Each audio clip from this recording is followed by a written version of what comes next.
চুনি বা রুবি আমরা সকলেই প্রায় পড়ে থাকি। এটা হচ্ছে রবির রত্ন। রবি দুর্বল থাকলে বা অশুভ থাকলে আমরা চুনি পড়ি বা রুবি পড়ি। তো চুনি দেখতে অনেকটা জাম রঙের মতো বা বেগুনি কালারের মতো। তো যাই হোক, চুনি আমরা চিনব কী করে, খাঁটি চুনি বা আসল চুনি আমরা চিনব কী করে, সেই উপায় আমি বলে দিচ্ছি। খাঁটি চুনি যদি আমরা দুধের মধ্যে ডুবিয়ে রাখি তাহলে দুধটা লাল হয়ে যাবে।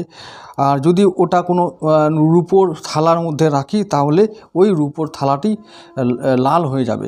এটি হলো খাঁটি চুনি চেনার সহজ উপায়।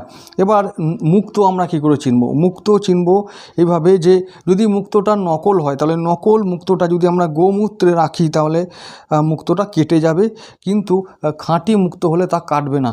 অন্তত নকল মুক্তোটা গোমূত্রে 6 থেকে 7 ঘন্টা রেখে দিতে হবে, তাহলে অবশ্যই মুক্তোটা কেটে যাবে। তো যাই হোক, এগুলি ছিল চুনি ও মুক্তো চেনার উপায়। পরের দিন আমি অন্য